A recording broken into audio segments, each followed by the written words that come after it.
وہ بہت غور سے رمشا کو دیکھ رہی تھی.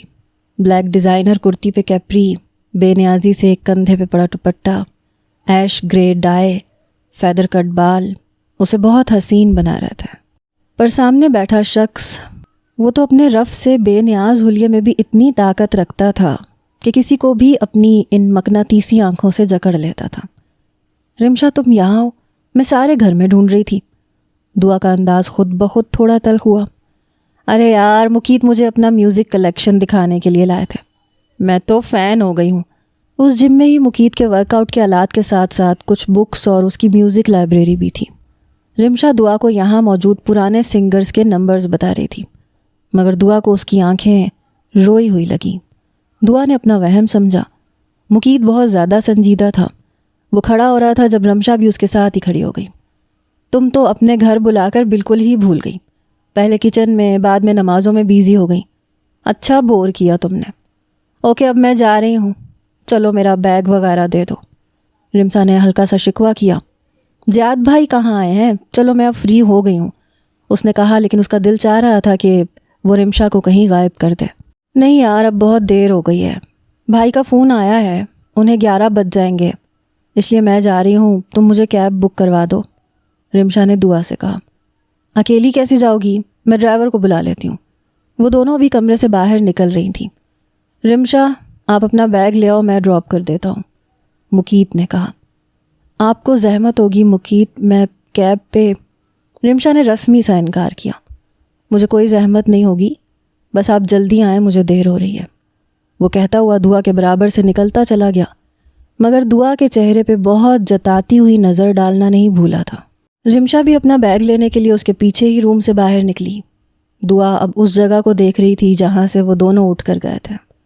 فلور پر قریب رکھے 2 کشن، 2 کافی کے مگ، روم میں سجاد علی کا سانگ چل رہا تھا. ساحل پہ کھڑے ہو، تمہیں کیا غم، چلے جانا. میں ڈوب رہا ہوں، ابھی ڈوبا تو نہیں ہوں. اے وعدہ فراموش، میں تجھ سا تو نہیں ہوں. ہر ظلم تیری یاد ہے، بھولا تو نہیں ہوں. دعا کے ہونٹوں پہ ایک زخمی سی مسکراہٹ آ کر معدوم ہو گئی. اس نے پھر نظر سامنے کی. یہ مقیت کا جم تھا. وہ آج پہلی بار یہاں آئی تھی. ہانیہ کو بھی یہاں آنے یا کوئی سی ڈی لینے کی اجازت نہیں تھی. وہ اب کمرے کی لائٹس اور سسٹم آف کر رہی تھی. اسے پتا تھا اس کے خلاف سازش کا ایک جال بنا جا رہا ہے. اس کا دل چاہ رہا تھا وہ یہاں سے کہیں دور بھاگ جائے. رمشا اور دعا لان میں آئیں. مقیت پہلے سے کار میں بیٹھا اس کا انتظار کر رہا تھا. دعا تم بھی چلو نا، گھر میں اکیلی ہی تو ہو. رمشا نے اسے اپنے ساتھ چلنے کی آفر کی. مقیت نے بہت چبھتی ہوئی نظر دعا کے چہرے پہ ڈالی. نانا جان آنے والے ہیں، پھر مجھے اسائنمنٹ بھی کمپلیٹ کرنی ہے. میں دوپہر سے کچن میں بیزی تھی، تم جاؤ. اس نے مقیت کو دیکھا. اس کے چہرے پہ وہی طنزیہ مسکراہٹ تھی جو دعا کو دیکھ کے آتی تھی. رمشا کار کا دروازہ کھول کر بڑی شان سے آگے بیٹھ گئی تھی اور پھر وہ دونوں چلے گئے. اب گارڈ گیٹ بند کر رہا تھا. دعا نے بند دروازے کو دیکھا تو کیا میں پھر خالی ہاتھ رہ گئی. اسے محب کے الفاظ آج پھر سنائی دے رہے تھے. ہاں، اس کا اور مقیت کا کیا میچ. وہ ایک ہمدردی تھی یا شاید طرز کھایا ہوگا. وہ کن خیالوں میں تھی، کیوں اپنی اوقات بھول گئی تھی. ایک مڈل لوور کلاس کی لڑکی بزنس ٹائکون مقیت الرحمن کے قابل کہاں ہو سکتی ہے. آج محب کی باتیں تکلیف نہیں دے رہی تھیں. وہ ٹھیک کہہ رہا تھا. دعا کہاں ہے؟ وہ ناشتہ نہیں کرے گی؟ خلیل صاحب نے سلام سے پوچھا. وہ مقیت کے ساتھ ڈائننگ ہال میں بیٹھے ہوئے تھے. رحیم گیا تھا بلانے، انہوں نے دروازہ نہیں کھولا، بس کہہ دیا بعد میں کریں گی. پھر پوتے کیا سوچا ہے؟ کب جا رہے ہو ترکی؟ شادی میں 15 دن رہ گئے ہیں. دوبارہ باتوں کا سلسلہ جوڑا. میں نہیں جا رہا، یہاں کچھ ضروری کام ہے، میرا جانا مشکل ہے. چلو یہ تو اچھا ہے. میں یہ سوچ رہا تھا کہ کیا ریزن دیتا شادی میں شرکت نہ کرنے کی. آپ سے یہ کس نے کہا میں شادی میں شرکت کر رہا ہوں؟ مجھے یہاں کام ہے اور بس. فون کی بیل بجی. سلام چیل کی طرح فون پہ جھپٹا. دونوں دادا پوتا نے اسے گھورا. صاحب کوئی حارث صاحب ہے، دعا بی بی سے بات کرنی ہے. سلام نے بتایا. کون حارث؟ ہمیں تو نہیں پتا. صاحب امریکہ سے فون ہے، پہلے بھی 1-2 بار آیا ہے. اچھا جاؤ دعا کو بلا لاؤ. خلیل صاحب نے مقیت کو دیکھا جو بہت رغبت سے آملیٹ کھا رہا تھا، نظر بھی جھکی ہوئی تھی۔ کون حارث ہے، تم جانتے ہو؟ کیا اس کا کوئی کزن ہے؟ خلیل صاحب کو تشویش ہوئی۔ جس بلڈنگ میں یہ لوگ رہتے تھے وہاں رہتا تھا شاید۔ دعا فون سننے آ گئی تھی۔ تو دعا کو فون کیوں کرتا ہے؟ آپ کو ٹینشن لینے کی ضرورت نہیں ہے، وہ لڑکی ہے نا رمشا، اس کا فیونسی ہے، اس کے لیے کوئی میسج دینا ہوگا، اور اس طرح اسے نہیں دیکھیں۔ کیا ہو گیا آپ کو؟ وہ اب آواز دبا کے چیخا تھا۔ دعا فون سن کر جا رہی تھی، خلیل صاحب نے اسے آواز دی، دعا آؤ بیٹا پہلے بریک فاسٹ کرو۔ مقیت کے گھورنے کی فکر نہیں کی۔ دعا مرے مرے قدم اٹھاتی آئی۔ نانا جان ناشتہ نہیں کروں گی، یونی کی تیاری کر رہی ہوں، پہلے ہی لیٹ ہو گئی ہوں۔ اب لیٹ تو ہو ہی گئی ہو تو آرام سے بیٹھ کے ناشتہ کر لو، پھر تیار ہونا۔ یہ مقیت تمہیں ڈراپ کر دے گا، یہ بھی آج آفس دیر سے جائے گا۔ مقیت کو دیکھا، میں اپنی گاڑی پہ جا رہا ہوں، انہیں ڈرائیور چھوڑ دے گا جب بھی یہ جانا چاہیں۔ دعا کے کچھ بھی کہنے سے پہلے ہی جواب دے دیا، جانتا تھا محترمہ نے منع ہی کرنا ہے۔ رحیم دعا کا ناشتہ لاؤ، خلیل صاحب نے آواز لگائی۔ دعا بیٹا آج یونی کے آنے کے بعد اپنی شاپنگ کر لینا، کتنے کم دن رہ گئے ہیں شادی میں۔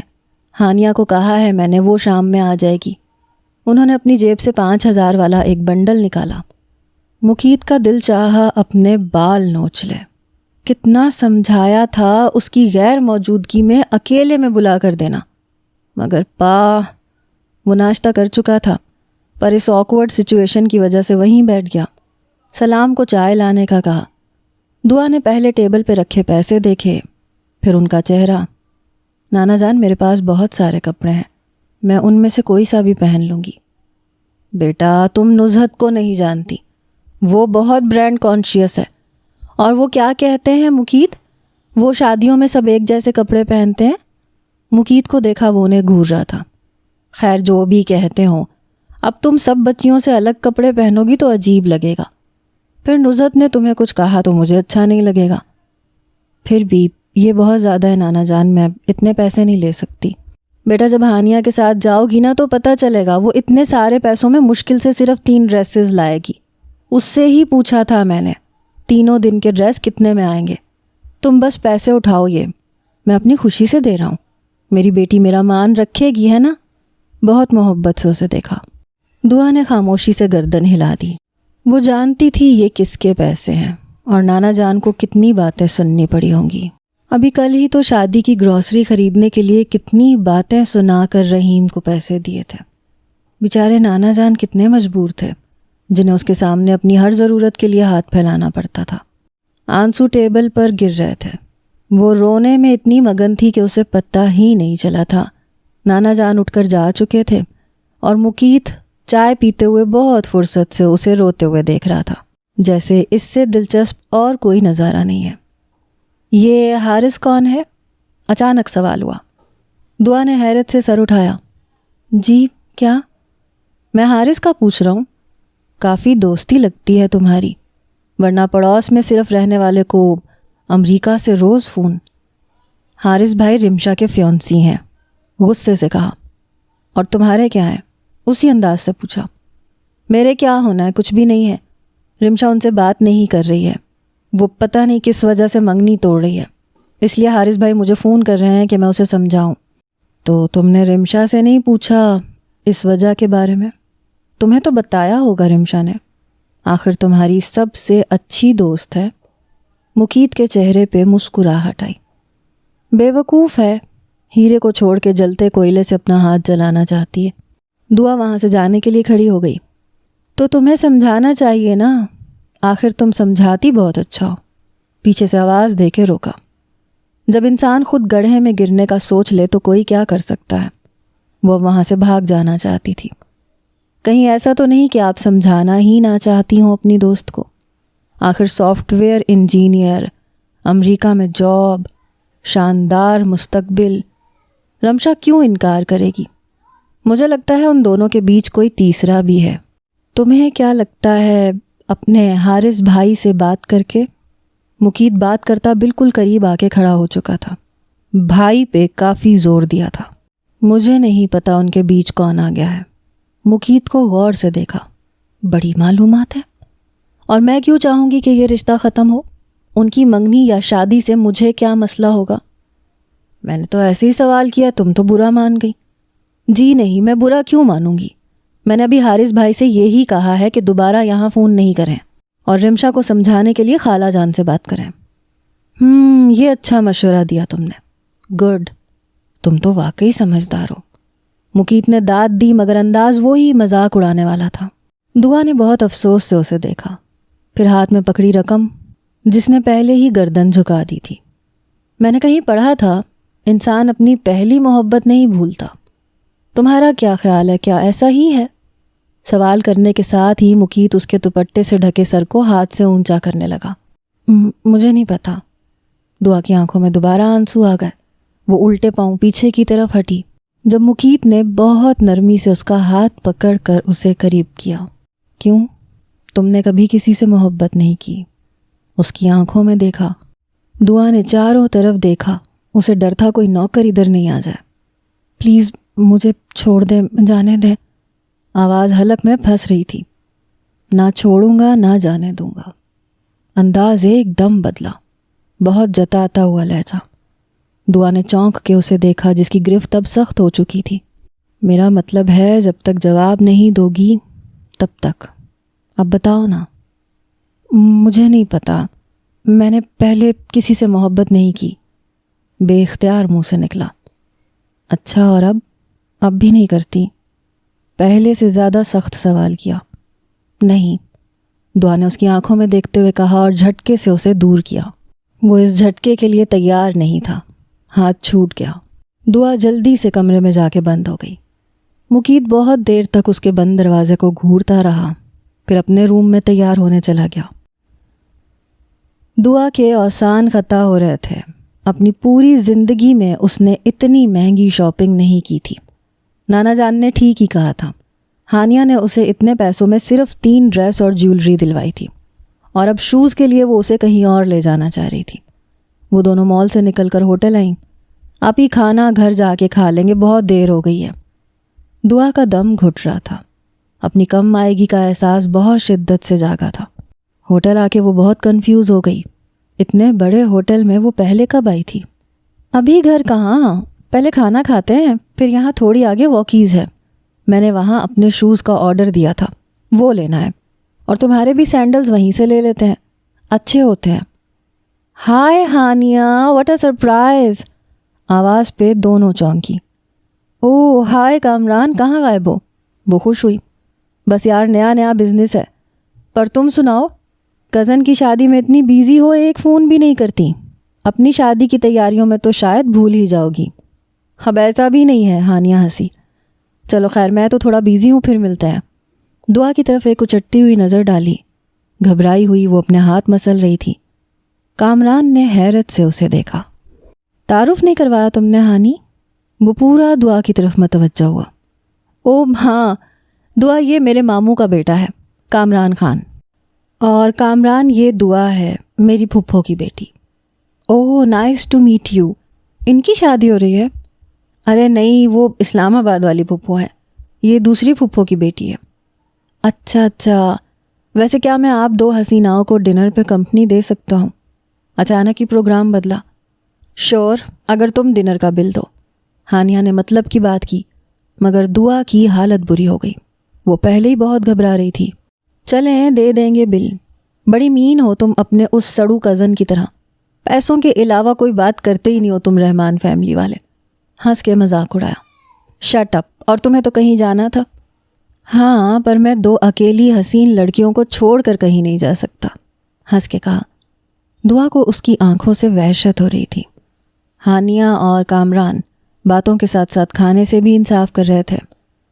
پہلے کبھی نہیں دیکھا، یہ کہاں ہوتی ہیں؟ کامران نے سوال کیا. یہ گرینڈ پا کے گھر میں رہتی ہیں، ابھی کچھ دن پہلے ہی آئی ہیں. ہانیہ نے ادھورا تعارف کروایا. اچھا، شکر ہے تم نے یہ نہیں کہا کہ یہ پرستان میں رہتی ہیں اور راستہ بھٹک کر دنیا میں آ گئی ہیں. ویسے دارالخلیل بھی کسی کوہکاف سے کم نہیں ہے، وہاں بھی مقیت الرحمن نامی ایک جن رہتا ہے. ویسے اتنی خوبصورت پری اس جن سے کیسے بچی ہوئی ہے؟ وہ ہنسا تھا، مگر ہانیہ ایک دم سیریس ہو گئی. اگر یہ فلرٹ کرنے کی کوشش ہے تو فضول ہے، اور اگر مذاق ہے تو نہایت بیہودہ۔ اور مقیت میں اتنی تمیز ہے کہ خاندان تو کیا، وہ باہر کی لڑکیوں سے بھی خود سے فرینک نہیں ہوتا۔ ہاں میں تو بھول ہی گیا تھا، ہانیہ کو اپنے کزنز کی برائی پسند نہیں ہے۔ سوری، ہنس کے طنز کیا۔ چلو بل پے کرو، دیر ہو رہی ہے، ہانیہ نے کہا۔ ابھی کہاں، ابھی کافی آرڈر کر رہا ہوں، کامران نے ویٹر کو اشارہ کیا۔ دعا نے ہانیہ کا ہاتھ دبا کے انکار کیا۔ کافی رہنے دو، ویسے میں نے گھر جا کے دعا کے ہاتھ کی چائے پینی ہے۔ سچ کامی، کبھی پیو تم ایسی چائے کہ تم مٹکا چائے کی چائے بھول جاؤ گے۔ تو بھائی کبھی کیوں، آج ہی کیوں نہیں؟ کامران نے دعا کے چہرے کی طرف دیکھا، پلکیں بار بار جھکاتی وہ لڑکی دل کے تار چھیڑ رہی تھی۔ ان دونوں کی گاڑیاں آگے پیچھے ہی دارالخلیل میں داخل ہوئیں۔ دعا کیا ہوا، تمہارا موڈ خراب ہے یا تھک گئی ہو؟ ہانیہ کافی دیر سے نوٹ کر رہی تھی۔ وہ بہت چپ اور اداس ہے۔ ایسا کچھ نہیں ہے آپی، دعا نے مسکرانے کی کوشش کی۔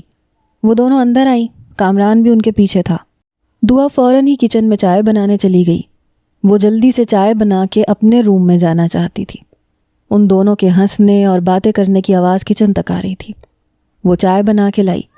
باہر مقیت بہت زور سے چیخ رہا تھا، کون الو کا پٹھا ہے جسے گاڑی پارک کرنے کی تمیز نہیں ہے؟ رحیم، سلام! وہ اندر آیا۔ سلام اور رحیم جلدی سے باہر آئے۔ ہانیہ بھی کھڑی ہو گئی۔ دعا کامران کو چائے دے رہی تھی۔ میں بس 10 منٹ کے لیے آیا تھا، وہ تو ہانیہ نے چائے کے لیے روک لیا، کامران نے مسکرا کے کہا۔ موڈ تو اسے دیکھ کے ہی خراب ہو گیا تھا۔ ویسے تم اس وقت یہاں؟ کامران نے طنز کیا۔ ہاں یہ میرا ہی گھر ہے، میں جس وقت چاہے آ سکتا ہوں، اس میں اتنی حیرت کی کیا بات ہے؟ اور اگر اعتراض نہیں ہو تو اپنی گاڑی ہٹاؤ، مجھے کار اندر لانی ہے۔ بہت بدتمیزی سے کہا۔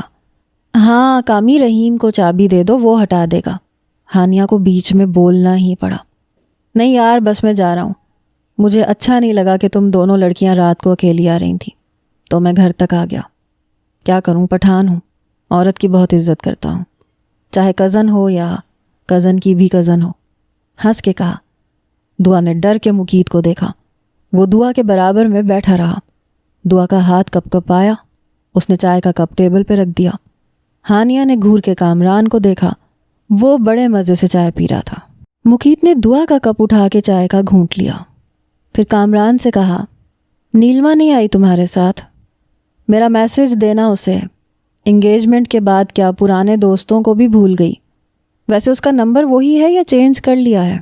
بہت دوستانہ انداز میں سوال کیا تھا، مگر کامی کو لگا اس نے تھپڑ کھینچ کے مارا ہے۔ ہاں وہ شادی کی تیاریوں میں بیزی ہے۔ اوکے ہانی، میں چلتا ہوں، تھینکس فار ٹی۔ وہ باہر جانے لگا جب مقیت نے پیچھے سے کہا، نیلما کو میرا ہائے کہنا۔ ہانیہ مقیت کو گھورتی ہوئی کامران کے ساتھ باہر چلی گئی۔ سلام اور رحیم، اگر آئندہ مجھے تمہارے علاوہ کوئی دوسرا کسی مہمان کی خاطر مدارت کرتے ہوئے دکھا تو اگلے ہی لمحے اپنے لیے کوئی اور جاب ڈھونڈ لینا۔ مقیت نے دونوں کو وارن کیا۔ سوری سر، وہ ہمیں پتہ ہی نہیں چل سکا، شرمندگی سے جواب دیا۔ اب جاؤ، کیا سر پہ کھڑے رہو گے؟ اس نے گردن کو جھٹکا دیا۔ وہ دونوں وہاں سے چلے گئے۔ دعا بھی اٹھ کے جا رہی تھی، مقیت نے اس کا ہاتھ پکڑ کے جھٹکے سے کھینچا۔ یہ گھر ہے، ہوٹل نہیں ہے جہاں تم ہر کسی کے لیے چائے بنانے کھڑی ہو جاتی ہو۔ ساری انا، ساری اکڑ صرف میرے لیے ہی ہے۔ وہ دعا کے سر پہ کھڑا آواز دبا کے چیخا۔ وہ رو رہی تھی۔ ہانیہ اندر آئی۔ تمہیں اخلاقیات نام کی کوئی چیز چھو کے بھی گزری ہے؟ کیا سمجھتے ہو تم خود کو؟ شرم آتی ہے؟ دعا نے روتے ہوئے دونوں کو دیکھا۔ کیوں؟ ایسا کیا کر دیا؟ حیرت سے سوال کیا۔ نیلما بہن ہے اس کی، کیا بے عزتی کر رہے تھے تم؟ بولو۔ میں اس پٹھان کو صرف یہ سمجھا رہا تھا کہ دوسرے کے گھر کی عورتوں کو ڈنر کروانے اور گھر چھوڑنے کے بجائے اپنے گھر کی فکر کرے۔ گرینڈ پا، سن رہے ہیں نا آپ، یہ کتنا بدتمیز ہے۔ اگر وہ کچھ الٹا سیدھا کہہ دیتا تو؟ ہانیہ کو بہت غصہ آ رہا تھا۔ مقیت، یہ بہت غلط حرکت ہے۔ اگر تمہاری اس کی بہن سے دوستی ہے بھی تو اس طرح سب کے سامنے اس کی بے عزتی کرنا یہ اچھی بات نہیں ہے۔ خلیل صاحب نے بھی اس کے جملے سنے تھے۔ سوری، مجھے غصہ آ گیا تھا، اور اسے یہ بھی بتانا تھا کہ میں وہ جن ہوں جس کے قبضے میں صرف پریاں نہیں چڑیلیں بھی ہیں۔ وہ دونوں کو گھورتا ہوا جیسے آیا تھا ویسے ہی چلا گیا۔ نانا جان ہیں کیا مطلب کرتے رہ گئے، مگر ہانیہ اور دعا کو سمجھ آ گیا تھا کہ وہ بھی اسی ہوٹل میں تھا جہاں ان تینوں نے ڈنر کیا تھا۔ اسلام آباد سے نصرت پھپھو اپنی فیملی کے ساتھ آ گئی تھیں۔ آیان، سوما، نریمان اور اس کی فرینڈز جن کا قیام بھی دارالخلیل میں ہی تھا۔ ہانیہ اور اس کے دونوں چھوٹے بھائی سعد اور معاذ بھی رکنے آ گئے تھے۔ محب بھی وہیں ڈیرا ڈال چکا تھا۔ رمشا کو نانا جان نے خود انوائٹ کیا تھا، اس لیے وہ بھی آ گئی تھی۔ اب وہ دعا سے زیادہ بات نہیں کرتی تھی، اس کی دوستی نریمان اور اس کی فرینڈ سے زیادہ ہو گئی تھی۔ مقیت آدھی رات کو گھر آتا تھا اور صبح ناشتہ کیے بغیر آفس چلا جاتا تھا۔ آیان کی وائف نے یہاں رہنے سے انکار کر دیا تھا، وہ اپنے کزن کے گھر چلی گئی تھی، وہاں ہی سے شادی کے ایونٹس میں شرکت کرنا تھی۔ وہ 2 دن میں ہی بیزار ہو گئی تھی۔ اس کا اتنا اسمارٹ اور مغرور ہسبینڈ سارا دن گھر کے نوکر سلام کے ساتھ مل کر اپنے بچپن اور نوجوانی کے قصے سناتا رہتا۔ اسے سمجھ نہیں آ رہا تھا آخر اس گھر میں ایسی کیا کشش ہے کہ اس کی نندیں اور شوہر اپنا اسٹینڈرڈ بھول گئے۔ سلام شروع میں تو تھوڑا جھجکا تھا کیونکہ وہ نصرت بیگم کی زبان سے ڈرتا تھا، مگر سوما اور آیان اسے اپنی باتوں میں گھسیٹ لیتے تھے۔ نریمان تمہیں پتہ ہے میں نے اور مقیت نے پہلی بار سگریٹ یہاں چھت پر سب سے چھپ کے پی تھی اور سلام کو بھی پلائی تھی۔ وہ ہنسا۔ زبردستی پلائی تھی، دھمکی دی تھی کہ اگر نہیں پی تو صاحب کو میری شکایت لگائیں گے کہ میں لایا ہوں سگریٹ، اور ان دونوں کو بھی دی ہے۔ سلام نے منہ بنایا۔ ہاں، مقیت نے کہا تھا کہ اگر سلام کو نہیں پلائی تو یہ گرینڈ پا کو ہماری شکایت لگا دے گا۔ ہاں، بہت مزہ آتا تھا جب آپ سب لوگ آتے تھے۔ برو بھی آپ لوگوں کے ساتھ بیٹھتے تھے؟ محب نے حسرت سے کہا۔ صرف بیٹھتا تھا؟ ارے سارے پلان اس کے ہوتے تھے۔ آیان یاد ہے نا، صبح صبح سمندر پر اکیلے نکل جاتے تھے، سارا گھر سو رہا ہوتا تھا۔ یہاں کی سڑکیں ناپی ہیں ہم نے، کیا کیا حرکتیں کی ہیں یار۔ پتہ ہے لوگوں کے گھر کے سامنے کھڑی گاڑیاں اٹھا کے دوسری جگہ رکھ دیتے تھے۔ آیان، مقیت اور اس کے دوست، اور ٹائر کی ہوا نکالنا، اف یار۔ سوما بھی ہنس کے بولی۔ انتظار ہوتا تھا کہ اسکول کی چھٹیاں ہوں اور ہم کراچی آئیں، آیان نے کہا۔ ہمیں تو بس یہ یاد ہے سلام ہر وقت ہمارے پیچھے لگا رہتا تھا۔ چھت پہ نہیں جاؤ، بھوت ہے وہاں، سمندر پر نہیں جاؤ، جل پری ہے وہاں، لان میں مت کھیلو، بھوت پکڑ کے لے جائے گا۔ اور ہمیں واقعی لگنے لگا کہ یہ ایک بھوت بنگلہ ہے۔ ہانیہ نے دہائی دی۔ سلام زور سے ہنسا۔ سب سے زیادہ چھت سے ڈرایا ہوا تھا اس نے، نریمان نے بھی یاد کیا۔ ہاں تو تم تینوں بھی تو ہر وقت ہماری ٹوہ میں لگے رہتے تھے، اس لیے یہ سلام کی ڈیوٹی تھی جہاں ہم چاروں ہوں وہاں گھر کا کوئی بڑا یا کوئی بچہ نہ آئے۔ سوما نے محب، ہانیہ اور نریمان کو ایک ساتھ کھینچا۔ سب کا کہا بہت جاندار تھا۔ وہ سب تھے مگر ان کے گروپ کا ایک فرد ان سب سے چھپ کے بیٹھا تھا۔ وہ ان لوگوں سے ڈرتا تھا کیونکہ وہ اس کا تاریخ ماضی جانتے تھے۔ گھر میں بہت ہلچل سی رہنے لگی۔ خلیل الرحمن بہت خوش تھے، اس لیے مقیت بھی سب کچھ خاموشی سے برداشت کر رہا تھا۔ وہ سب ابھی ہوٹل سے آ کر بیٹھے تھے۔ آج سوما اور جنید کی مہندی تھی۔ ساری رات ہلا گلا ناچ گانے کے بعد سب تھک چکے تھے۔ کچھ دیر میں فجر ہونے والی تھی۔ ہانی، پتہ ہے میں نے آج مما کو صاف کہہ دیا چاچو سے بات کریں، کم از کم منگنی تو کر دیں۔ محب نے اسے پیار سے دیکھتے ہوئے کہا۔ مہندی میں مغلیہ سلطنت کی تھیم رکھی گئی تھی۔ سب لڑکیوں نے انگ رکھا فراک اور چوڑی دار پجامے پہنے تھے۔ جھومر کے ساتھ بہت مشرقی ٹچ دیا گیا تھا۔ لڑکوں نے شیروانی پر ویلوٹ کی کڑھائی والی شال لی تھی۔ سب ہی بہت پیارے لگ رہے تھے، اور یہی وجہ تھی جو محب ہانیہ کو تھوڑی دیر اپنی آنکھوں کے سامنے رکھنا چاہتا تھا۔ ہمیشہ ماڈرن لک رکھنے والی آج اس روپ میں محب الرحمن کے ہوش اڑا گئی تھی۔ اچھا تو کیا کہا غزل آنٹی نے؟ ہانی نے پوچھا۔ کہنے لگی میرے شہزادے بیٹے کے لیے تو کوئی شہزادی ہونی چاہیے، پر اب جو خدا کی مرضی۔ شرارت سے کہا۔ او اچھا، تو کوئی اور دکھا دیتے آنٹی کو، آج تو ساری شہزادیاں بنی ہوئی تھیں۔ ویسے آنٹی نریمان کے بہت واری صدقے جا رہی تھیں۔ توبہ کرو، لڑکی فجر کے وقت ایسی باتیں منہ سے نہیں نکالتے۔ اور میں مما کو بتا چکا ہوں، میری سلطنت دل کی صرف ایک ہی ملکہ ہے، ہانیہ رحمان۔ ہانیہ کی طرف جھک کر کورنش بجا لایا۔ بادشاہ سلامت، مہندی ختم ہو گئی ہے، تھیم سے نکل آئے۔ وہ دونوں لان میں ٹہلتے ہوئے بات کر رہے تھے۔ محب نے ہانیہ کا ہاتھ پکڑا ہوا تھا۔ ہلکی ہلکی صبح اپنی کرنیں پھیلا رہی تھی۔ رب نواز نے گیٹ کھولا اور مقیت کی کار اندر آئی۔ ہانیہ اور محب دونوں نے ایک دوسرے کو اور پھر مقیت کو دیکھا۔ محب نے سب سے پہلے ہاتھ چھوڑا۔ مقیت بہت حیرت سے ان دونوں کی تیاری دیکھ رہا تھا۔ پھر اتر کے وہ ان کے پاس آیا۔ اب یہ ضرور کوئی نہ کوئی بکواس کرے گا۔ بڑا شوق تھا تمہیں، چلو لان میں واک کرتے ہیں، اب خود ہی سننا باتیں۔ ہانیہ آہستہ سے بولی، یہ تم دونوں نے کیا شیرٹن ہوٹل کے دربار کی جاب کر لی ہے؟ دونوں کے کپڑوں پہ طنز کیا۔ تم اگر دنیا میں رہو تو تمہیں پتہ چلے کہ یہ فیشن ہے، ہانیہ نے ایک ادا سے کہا۔ اوہ اچھا، تو تم دونوں نے ماڈلنگ شروع کر دی ہے؟ واو، اور یہ صبح صبح کیٹ واک ہو رہی ہے؟ ایک اور طنز۔ نہیں برو، آج سوما کی مہندی تھی اور تھیم مغلی آئی تھی، محب نے نظریں نیچی کر کے بتایا۔ میرا خیال ہے مہندی ہوٹل میں تھی، اور وہ بھی رات کو، اور اب تو صبح ہو رہی ہے۔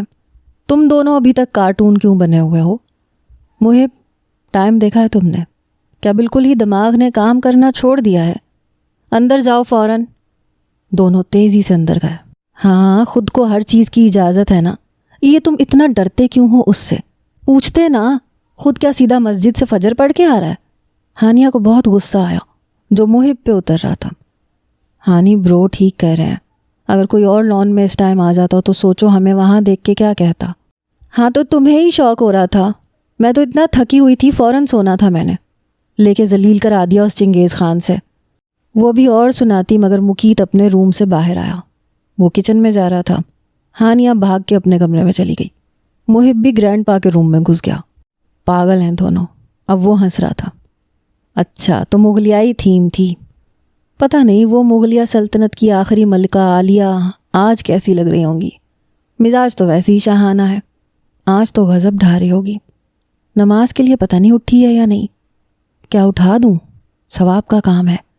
خود ہی آئیڈیا سوچ کے خود ہی ریجیکٹ بھی کر دیا۔ سنیے، مقیت جھٹکے سے پیچھے مڑا مگر کچن خالی تھا۔ وہ ایک دم ہنسا۔ ہاں، یہ کس کی بد دعا لگ گئی، تم بھی کام سے گئے مقیت الرحمن۔ وہ اب بے دلی سے کچن کاؤنٹر کے پاس کھڑا کھانا کھا رہا تھا، ساتھ ساتھ چائے کا پانی رکھ رہا تھا۔ وہ ابلتے پانی میں پتی ڈال رہا تھا جب اپنے پیچھے آہٹ محسوس ہوئی۔ وہ مڑا تو دعا تیزی سے واپس کمرے میں جا رہی تھی۔ اے رکو، کہاں بھاگ رہی ہو؟ وہ روب سے بولا، پھر بہت غور سے اسے دیکھا۔ وائٹ بڑی سی چادر نماز کے انداز میں بندھی ہوئی تھی، چہرہ کسی بھی آرائش سے پاک تھا، مگر کوئی مقیت کے دل سے پوچھتا تو وہ کہتا کہ شاید ایسا حسین چہرہ اس نے کبھی نہیں دیکھا۔ میں بھاگ نہیں رہی تھی، آپ اپنے کام سے فارغ ہو جائیں، پھر مجھے بھی اپنے لیے چائے بنانی ہے۔ دعا نے نظریں نیچی رکھ کے جواب دیا۔ وہ اب اس ساحر کے چہرے پہ نظر نہیں کرتی تھی۔ تو بیٹھ جاؤ، تمہاری طرح بے مروت نہیں ہوں، ایک کپ چائے تمہارے ساتھ شیئر کر سکتا ہوں۔ جان نہیں نکلے گی میری اگر تم میری چائے سے ایک دو سپ لے لو گی۔ وہ کھانے کا اب ایک اور بائٹ لے کر دوبارہ چائے کی طرف جا رہا تھا۔ سنیے، آپ بیٹھ کے آرام سے کھانا کھا لیں، چائے میں بنا لیتی ہوں۔ وہ صرف مسکرایا، پھر ہاتھ کے اشارے سے اسے چائے بنانے کی دعوت دی۔ اف، اتنی بڑی قربانی دیں گی آپ میرے لیے؟ مجھے یقین نہیں آ رہا۔ ڈر تو نہیں لگ رہا میرے ساتھ اکیلے کچن میں کھڑی ہیں؟ وہ اسے بولنے پہ اکسا رہا تھا۔ اچھا اب اتنا کر ہی رہی ہیں تو ایسے کریں 2 فرینچ ٹوسٹ بھی بنا دیں۔ وہ فریج میں سے انڈے اور بریڈ نکال کے لے آیا۔ مسلسل بول کر دعا کے ہاتھ پیر پھلا رہا تھا۔ آپ پلیز کھانا کھائیں آرام سے، میں بنا رہی ہوں۔ وہ اس کے اتنے قریب کھڑے ہونے پہ گھبرائی، نیکی گلے پڑتی محسوس ہو رہی تھی۔ جلدی جلدی ہاتھ چلانے لگی۔ اس کا ناشتہ کاؤنٹر پہ رکھا اور اپنی چائے کا کپ اٹھا کر تیزی سے کچن سے جا رہی تھی جب مقیت نے اس کا راستہ روکا۔ میں کھانا کھا چکا ہوں، اس لیے ڈرو نہیں، تمہیں نہیں کھاؤں گا۔ آرام سے یہاں آ کے بیٹھو، ناشتہ کرو، ہنستے ہوئے حکم دیا۔ میں نماز کے بعد صرف چائے پیتی ہوں، اس لیے راستے سے ہٹیں۔ نہ چاہتے ہوئے بھی لہجہ بہت تلخ ہو گیا۔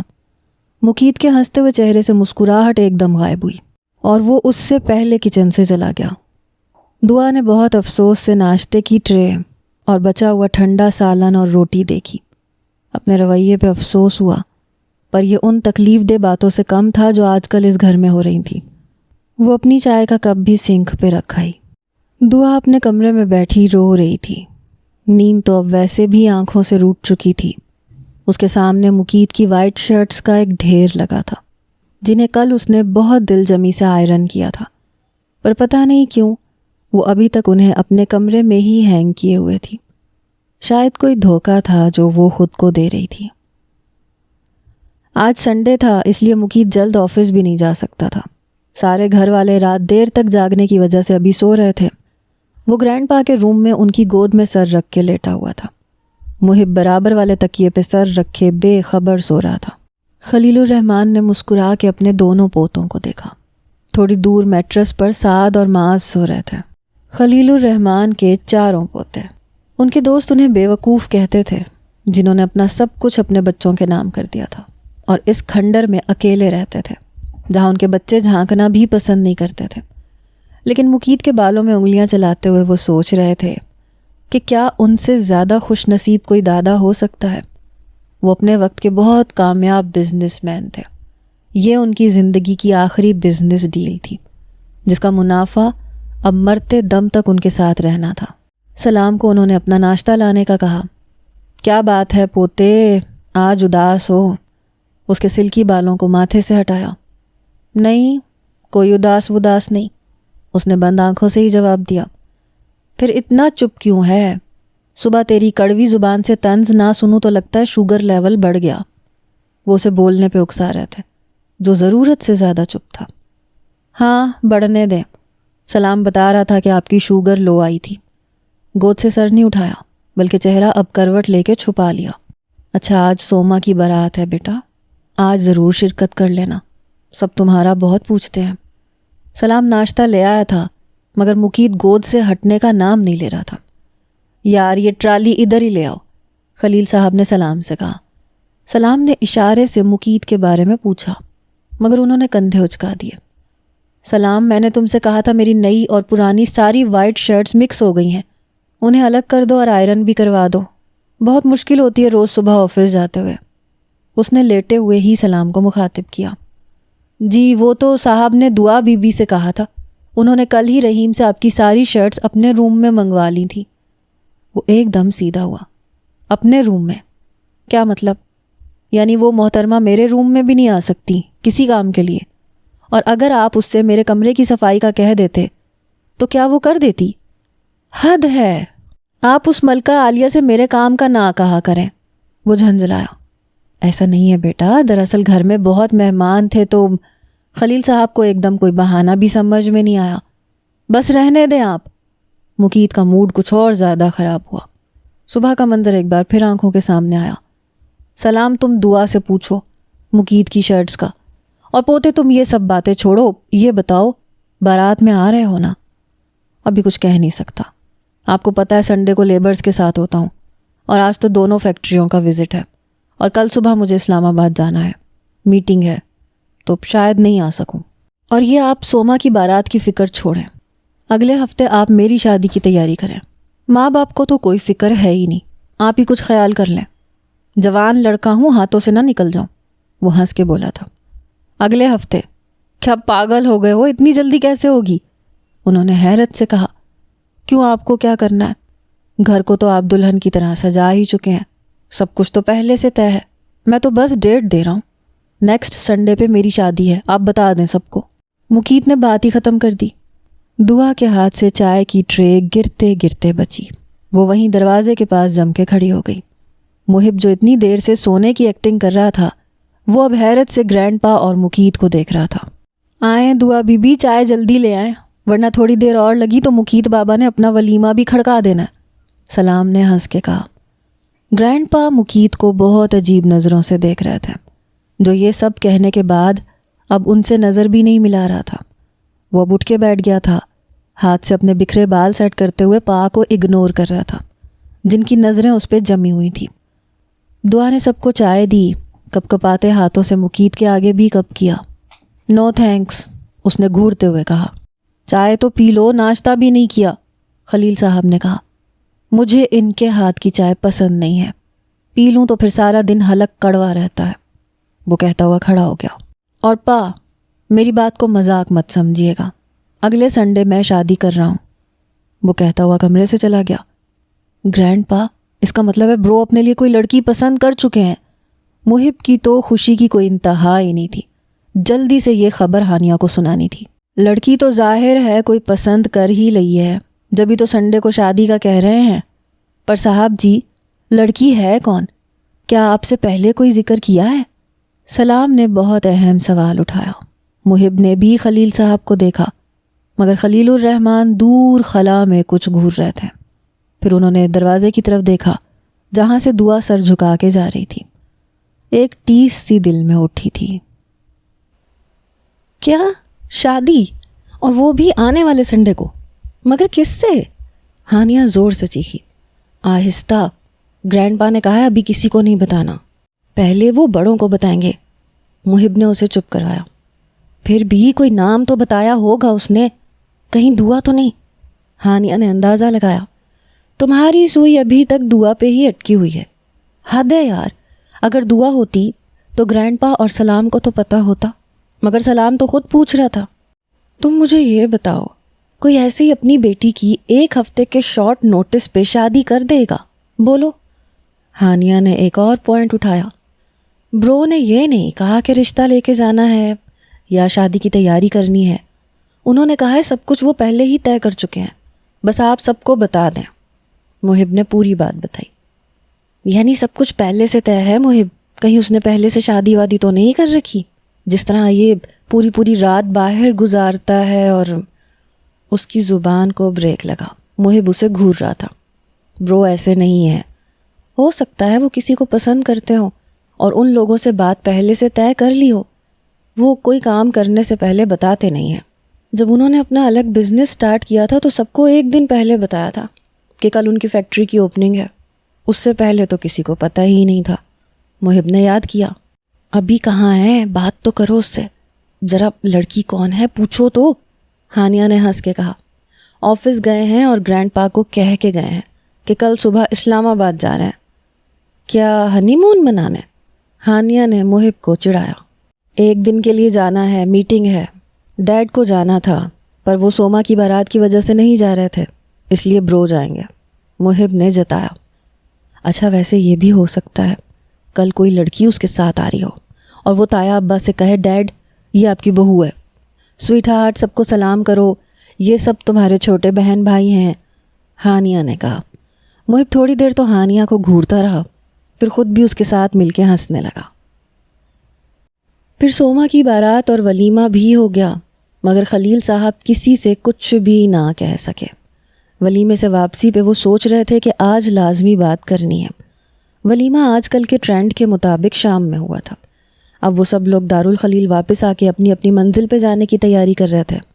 خلیل الرحمن صاحب ابھی یہ سوچ ہی رہے تھے کہ سب کو مقید کی شادی کے بارے میں کیسے بتائیں۔ ان کی بات سے پہلے ان کی اولاد کو کوئی بہت ضروری بات کرنی تھی۔ وہ حیرت سے اپنے بیٹے، بہوؤں اور بیٹی اور داماد کو دیکھ رہے تھے۔ انہیں لگتا تھا کہ سوما کی شادی بڑے شگون والی ہے، ان کے سارے بچے آپس میں مل گئے ہیں، پر اس وقت ان سب کے چہرے دیکھ کر انہیں مقید کی بات یاد آ رہی تھی۔ آپ بہت خوش ہو اس لیے میں اس خوشی کو ضائع نہیں کرنا چاہتا، لیکن یہ لوگ اتنے سالوں بعد جو ملے ہیں تو اس کے پیچھے کوئی بات اور ہے۔ آپ کی اولاد کوئی کھچڑی پکا رہی ہے۔ وہ مقید کے بارے میں سوچ رہے تھے۔ یار کہاں ہے تو؟ میں اکیلا ان سب کو کیسے فیس کروں؟ ابا کیا سوچ رہے ہیں آپ؟ انہیں بہت دور سے نزہت کی آواز آ رہی تھی۔ ہاں کیا کہہ رہی ہو تم؟ انہوں نے سب کو دیکھتے ہوئے نزہت سے پوچھا۔ ابا دراصل ہم سب کو آپ سے بہت ضروری بات کرنی ہے۔ محب الرحمن کا ڈرائنگ روم، سوما کی شادی سے ایک ہفتے پہلے۔ میں نے تمہیں پہلے بھی کہا تھا، اب بھی وہی کہوں گا، ابا سے بات کرنے کا کوئی فائدہ نہیں ہوگا۔ وہ ہمیں اپنی جائیداد سے حصہ دے چکے ہیں اور دارالخلیل کو تو بھول جاؤ۔ پھر وہ گھر دینے کے بعد ابا خود کہاں جائیں گے؟ اس بات کو یہیں ختم کر دو۔ مجیب الرحمن نے اپنی بڑی بہن کو دیکھا۔ وہ تینوں بہن بھائی آج مجیب الرحمن کے ڈرائنگ روم میں بیٹھے تھے۔ ہاں تم تو ایسا کہو گے ہی، آخر تمہارا ہی بیٹا تو وہاں راج کر رہا ہے، تم تو ہر طرح سے فائدے میں ہو، نزہت بیگم نے ایک دم غصے سے کہا، مگر پاس بیٹھے شوہر نے اپنی آنکھوں سے غصے کو کنٹرول کرنے کا حکم دیا۔ کیا مطلب ہے اس بات کا؟ مفت میں راج نہیں کر رہا، خیال رکھتا ہے وہ ابا کا، اور ابھی تمہاری بیٹی کی شادی کے لیے گھر پہ لاکھوں روپے لگائے ہیں میرے بیٹے نے۔ شکیل نے تو صاف منع کر دیا تھا، سارا پیسہ ہمارا ہی لگا ہے، مجیب صاحب نے احسان جتایا۔ بس رہنے بھی دیں، آپ نے بھی منع کر دیا تھا، یہ سارے خرچ مقیت نے اپنے ذاتی اکاؤنٹ سے کروائے ہیں، آپ کہاں سے بیچ میں آ گئے؟ اور جہاں تک ابا کی دیکھ بھال کی بات ہے تو وہ آپ کا بیٹا پہلی تاریخ کو فون کھڑکا دیتا ہے، میں ہر مہینے 25,000 بھیجتا ہوں۔ شکیل صاحب بھی بول پڑے، 25,000 کیا بڑی رقم ہے، ابا کے شاہی خرچ پتہ بھی ہیں تمہیں؟ مجیب صاحب نے بھائی کا مذاق اڑایا۔ اسد صاحب نے بہت کوفت سے اپنی بیوی اور سالوں کو دیکھا، ان کا ایک ایک منٹ قیمتی تھا، ان کے پاس یہ فیملی جھگڑے سلجھانے کا ٹائم نہیں تھا۔ تم دونوں ہر وقت بچوں کی طرح لڑنا کیوں شروع کر دیتے ہو؟ میں یہاں کام کی بات کرنے آئی ہوں، اور تم لوگ، نزہت بیگم نے اپنے بڑے ہونے کا روب جمایا۔ بیکار آئیڈیا ہے بجو، پہلے تو ابا ہی نہیں مانیں گے، اور پھر اس کھنڈر کے نام ہونے کے بعد بھی ہم کیا کریں گے؟ پہلے ہی سمندر کے سامنے ہونے کی وجہ سے اس کی قیمت کم ہو گئی ہے، سیم تھور نے دیواریں کھوکھلی کر دی ہیں، اوپر سے پچھلے سال کی بارش نے کلفٹن کی ساری زمین کی قیمت گرا دی، پانی تک تو ہے نہیں وہاں، اور آپ سب مقیت کو کیوں بھول رہے ہیں؟ وہ دارالخلیل کو اپنی ملکیت سمجھتا ہے، شکیل صاحب نے کہا۔ مقیت کو جب پیسے ملیں گے تو وہ کیوں انکار کرے گا؟ تم سب سے زیادہ بزنس سینس ہے اس میں، ابھی تو اچھی پرائس مل رہی ہے، 2-4 سال میں یہ بھی نہیں ملے گی، نزہت بیگم نے کہا۔ مقیت سے بات کی جا سکتی ہے، اور اس زمین کی قیمت بہت ہے، مجیب صاحب جلدی سے بولے۔ برا حال تو پورے کراچی کا ہی ہے، پچھلے سال کی بارش نے ڈیفینس ہاؤسنگ والوں کا بھی کچا چھٹا کھول دیا ہے، پر کروڑوں اور اربوں کی قیمت ہے یہاں کی زمین کی۔ مجیب صاحب کے بزنس مائنڈ نے سامنے بیٹھے بہن اور بہنوئی کے ارادوں کو ڈی کوڈ کیا تھا، اور اب وہ کھل کر میدان میں اترے تھے۔ ساری باتیں چھوڑیں اسد بھائی، آپ یہ بتائیں ڈیل کیا ہے؟ ڈائریکٹ بہنوئی سے ہی سوال کر دیا مجیب الرحمان نے۔ اسد صاحب ایک لمحے کے لیے گڑبڑائے، پھر مسکرا کے سامنے بیٹھے لوگوں کو دیکھا۔ میں دارالخلیل کو ایک بہت بڑا ہوٹل بنانا چاہتا ہوں، ترکی کی ایک بہت بڑی کنسٹرکشن کمپنی میرے ساتھ اس پروجیکٹ پہ کام کرنے کے لیے اگری ہے۔ اس زمین کی جو مارکیٹ ویلیو ہے اس کے 3 حصے کرتے ہوئے میں تم دونوں کو تمہارا حصہ کیش ادا کر دیتا ہوں۔ دراصل میرا ایک کزن ہے، اس نے دارالخلیل کی تصویریں دیکھی ہیں، اسے پسند آیا ہے، شادی میں آ رہا ہے، سوما کی وزٹ بھی کر لے گا۔ اسد صاحب نے آخر کار بلی تھیلے سے باہر نکالی۔ 3 حصے کیوں؟ ارم کا حصہ بھی تو ہوگا، شکیل صاحب نے یاد دلایا۔ میں نے ایک مفتی صاحب اور ایک عالم سے رائے لی ہے، ان کا کہنا ہے کہ جو اولاد باپ کی زندگی میں ہی دنیا سے رخصت ہو جائے اس کا باپ کی جائیداد میں کوئی حصہ نہیں ہوتا۔ ڈیزائنر ساڑی، سلیو لیس بلاؤز، شولڈر کٹ بالوں کو نخوت سے جھٹکتے ہوئے نزہت بیگم کو شریعت یاد آ گئی تھی۔ اور ارم کی بیٹی، اس کا کیا ہوگا اور ابا کہاں جائیں گے؟ بہت دیر سے خاموش بیٹھی غزل بیگم نے سوال کیا۔ ابا کو تو تم دونوں مہینہ بھیجتے ہی ہو، تو کیا تمہارے اتنے بڑے گھروں میں ایک کمرہ نہیں ہے ابا کے لیے؟ سارے نوکر فارغ کرو، سب سے پہلے اس سلام کو کچھ زیادہ ہی سر پہ چڑھا رکھا ہے، اور وہ ارم کی بیٹی، وہ ابا کی دیکھ بھال کر تو رہی ہے، آخر تمہارے بچے پہلے بھی تو خیال رکھتے تھے، اب بھی رکھ لیں گے، اور پھر کچھ سالوں میں کوئی متوسط گھرانے کا شریف لڑکا دیکھ کے اس کی شادی کر دیں گے، ہم سب بہن بھائی مل کے کر دیں گے، یتیم بچی ہے، اس کی شادی تو عین ثواب ہے۔ نزہت بیگم پورا ہوم ورک کر کے آئی تھی۔ ٹھیک ہے، میں کسی پراپرٹی ڈیلر سے بات کرتا ہوں، مجیب صاحب نے مسکرا کے کہا۔ دارالخلیل کا لاؤنج، سوما کے ولیمے کے بعد۔ ابا پھر کیا کہتے ہیں آپ؟ آخر آپ اکیلے ہی تو رہتے ہیں یہاں، اچھا ہے اپنے بیٹوں کے گھر پوتا پوتیوں کے ساتھ رہیں گے، اور کبھی کبھی اسلام آباد بھی آ جایا کریں گے اپنے نواسے نواسیوں سے ملنے۔ نزہت بیگم نے ہنس کر بہت ہلکے پھلکے انداز میں ساری بات بتائی۔ بیٹا میں کیا کہوں، کچھ سمجھ نہیں پا رہا، ہر شخص کی طرح میری بھی یہی خواہش ہے کہ عمر کا یہ آخری حصہ میں اپنوں میں گزاروں، میرے بیٹے میرے پاس ہوں، اور اگر تم لوگ دل سے راضی ہو تو میں تم دونوں کے گھر رہنے کے لیے تیار ہوں، مگر بیٹا میں تم لوگوں کی گھر بیچنے والی خواہش پوری نہیں کر سکتا. یہ گھر میرا نہیں ہے. خلیل صاحب نے کسی مجرم کی طرح اعتراف کیا. کیا مطلب؟ کس کے نام کر دیا آپ نے یہ گھر؟ نصرت بیگم نے پریشان ہو کے کہا. اور کس کے نام کرنا ہے؟ مقید کے ہی نام کیا ہوگا. دیکھا، میں نے کہا تھا نا نصرت تم سے، بہت شاطر ہے یہ لڑکا. کون اس عمر میں بوڑھے دادا کے ساتھ اپنا وقت برباد کرتا ہے، اور وہ بھی اتنا بڑا بزنس مین جس کا کمیونٹی میں ایک نام ہے. یوں ہی تو بوڑھے دادا کو لیے نہیں پھرتا تھا. اسد صاحب کا تو دماغ ہی گھوم گیا تھا. افسوس تو شکیل الرحمان کو بھی ہوا. خیالوں میں کتنی بار اپنے ہاتھوں میں وہ کروڑوں کی رقم دیکھ چکے تھے، مگر مجیب الرحمان کے چہرے پر ایک مسکراہٹ آئی. پہلی بار مقید انہیں اپنا سگا بیٹا لگا. ابا، آپ اتنی بڑی ناانصافی کیسے کر سکتے ہیں؟ صرف مقید کے نام یہ کروڑوں کا گھر کر دیا آپ نے. نصرت بیگم کے تو پیروں سے جان نکل گئی. وہ جانتی تھیں اب ان کے شوہر نے ان کا کیا حشر کرنا تھا. میں نے مقید کے نام نہیں کیا ہے یہ گھر، بلکہ الفاظ ان کے حلق میں اٹک گئے جب ایک ہاتھ ان کے کندھے پہ آ کے ٹھہرا.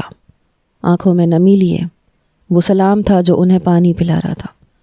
پانی پیتے ہوئے خلیل الرحمان کے ہاتھ کپ کپا رہے تھے. آج ان کا بھرم، ان کا نام سب ختم ہونے والا تھا. ان کی اولادوں کی نظروں میں آج ان کی حیثیت 2 کوڑی کی ہونے والی تھی. یہ گھر سالوں پہلے میں نے گروی رکھ دیا تھا اور پھر چھڑوا ہی نہیں پایا. دارالخلیل کی چھت گری تھی سب کے سروں پر. آپ نے کیوں ایسا کیا؟ اگر آپ کو پیسے چاہیے تھے تو آپ ہم لوگوں سے کہتے، اور پھر اتنی بڑی رقم کی آخر کیا ضرورت پڑی تھی آپ کو؟ مجیب صاحب سارا لحاظ بالائے طاق رکھ کے چیخے تھے. غزل بیگم نے بھی انہیں کول ڈاؤن کیا. سب کی نظروں میں شکایت تھی، غصہ تھا. آیا تھا تم لوگوں کے پاس، آیا تھا، یاد کرو. سب کچھ تمہارے نام کرنے والا یہ بڈھا تمہارے پاس آیا تھا. بتایا تھا تمہیں تمہاری ماں کینسر سے مر رہی ہے، اس کے لنگز ناکارہ ہو گئے ہیں، اسے ملک سے باہر لے جانا ہے. پر تم ہی نے تو کہا تھا ڈاکٹرز کے مطابق یہ بے وقوفی ہے، اب وہ ٹھیک نہیں ہو سکتی. اور شکیل، تم تو اتنی بڑی رقم بزنس سے نکال ہی نہیں سکتے تھے. پر میں اس عورت کو کیسے موت سے پہلے مرنے دے سکتا تھا؟ وہ میرے ہر دکھ سکھ میں ساتھ تھی. میرے پاس صرف یہ ایک گھر تھا جو تمہاری ماں نے بہت محبت سے سجایا تھا. یہ گھر اس کے کام ہی نہیں آتا تو لعنت تھی خلیل پہ. اس کے آپریشن کے بعد بھی بہت سے اخراجات تھے. تم دونوں نے تو سمجھا تھا باپ کے پاس اب بہت بڑا پیسہ ہے. کسی نے پلٹ کے پوچھا تک نہیں کہ کیسی گزر رہی ہے زندگی. تم لوگوں کی بے حسی نے مجھے بالکل خالی کر دیا. میں یہ گھر چھڑوا ہی نہیں پایا. پھر تمہاری ماں بھی کچھ عرصے بعد اپنی اولاد کی خود غرضی کی بھینٹ چڑھ گئی. یہ گھر بینک کی تحویل میں چلا گیا اور دارالخلیل کی نیلامی کا سمن ملا تھا مجھے. کاش تمہاری ماں کے ساتھ میں بھی مر گیا ہوتا. میں نے سوچ لیا تھا اب تم لوگوں کے در پہ بھیک مانگنے نہیں جانا، اپنی عزت کا جنازہ اٹھنے کا انتظار کر رہا تھا. تب میرے دوست سجاد کو اللہ نے رحمت کا فرشتہ بنا کے بھیجا، جو ہمیشہ مجھ سے کہتا تھا کہ میں بے وقوف ہوں، میری اولاد خود غرض ہے. اس نے ایک لفظ بھی کہے بغیر یہ گھر خرید لیا تھا اور مجھ سے یہ کہا تھا کہ باقی عمر کے بچے ہوئے دن عزت سے اس گھر میں گزار لوں. اس طرح گھر کی نگرانی بھی ہو جائے گی اور میری عزت بھی رہ جائے گی. یعنی خلیل الرحمان اپنے ہی گھر کا ملازم بن گیا ہے. سلام کا ہاتھ اب بھی ان کے کندھے پہ تھا. وہ بھی اپنے مالک کے ساتھ رو رہا تھا. اسے وہ تکلیف دہ دن یاد آ گئے تھے. سوری ایوری بڈی، میری صبح کی فلائٹ ہے، میں چلتا ہوں. کچھ گیسٹ ہوٹل میں ٹھہرے ہوئے ہیں. نصرت، تم چل رہی ہو یا صبح ڈائریکٹ ایئرپورٹ آؤ گی؟ اسد صاحب کی دلچسپی اب ان لوگوں میں ختم ہو گئی تھی. وہ مزید اپنا وقت برباد نہیں کر سکتے تھے. ہاں آپ جائیں، میں تھوڑی دیر میں نریمان اور آیان کے ساتھ آتی ہوں. سامان بھی تو پیک کرنا ہے. دل تو ان کا بھی یہاں سے بھاگ جانے کا جا رہا تھا، پر ابا کے آنسو ایسا کرنے نہیں دے رہے تھے. تھوڑی دیر تو سبھی خاموش بیٹھے رہے. پھر خلیل الرحمان نے سب کو مخاطب کیا. مجھے بھی ایک بات بتانی تھی. تینوں اولادوں نے بہت بے دلی سے باپ کی طرف دیکھا. گھر کا صدمہ ہی کم نہیں ہو رہا تھا. مقید کل میرے پاس آیا تھا. وہ چاہتا ہے کہ اس مہینے میں اس کی شادی کر دوں. مجیب صاحب کے ساتھ ساتھ باقی لوگ بھی چونکے. آپ کر دیں سے کیا مطلب ہے ابا؟ میرا بھی کچھ لگتا ہے وہ. مجیب صاحب نے کہا. اس مہینے؟ ابا کوئی مذاق ہے کیا؟ ایسی کون کرے گا اپنی بیٹی کی شادی؟ کیا کوئی لڑکی پسند کر رکھی ہے مقیت نے؟ شکیل صاحب بھی چونکے، ان کی بڑی خواہش تھی ہانیہ کے لیے۔ خلیل صاحب نے سب کو دیکھا، کہاں پھنسا گیا ہے یہ مقیت انہیں، گلا کھنکارا۔ گھر کی ہی لڑکی ہے، کوئی مسئلہ نہیں ہے، انہوں نے آہستہ سے کہا۔ کون لڑکی ہے ابا؟ آخر بتا بھی دیں آپ۔ نزہت بیگم اور صبا شکیل سے اب مزید برداشت نہیں ہو رہا تھا۔ وہ میں نے مقیت کی شادی دعا سے بات ادھوری چھوڑ کے لمبا سانس کھینچا۔ بس ابا، اس سے آگے ایک لفظ اور نہیں کہیں گے آپ۔ مجیب صاحب کا پارا فل ہائی ہو گیا، پہلے یہ گھر اور اب یہ بیٹا ہاتھ سے نکل رہا تھا۔ دعا جو کچن میں کھڑی سب کچھ سن رہی تھی، اس نے بہت زور سے کاؤنٹر کو پکڑا تھا۔ اسے لگا بڑے ماموں اسے بھی گھر سے نکال دیں گے۔ میرا بیٹا ہے مقیت، ٹھیک ہے وہ بہت سالوں سے آپ کے ساتھ رہتا ہے، مگر اس کا یہ مطلب نہیں ہے کہ آپ اس کی زندگی برباد کر دیں گے ابا۔ ابا اتنی خود غرضی مقیت کی صورت میں، ایک طرف آپ بڑھاپا سے کیور کر رہے ہیں، دوسری طرف ایک 3rd کلاس ٹیچر کی غریب سی بیٹی سے اس کی شادی کروا کے آپ ایک مفت کی ملازمہ کا انتظام بھی کر رہے ہیں۔ واہ ابا، کچھ سال میرے بیٹے کو رکھنے کی اتنی بڑی قیمت وصول کر رہے ہیں آپ۔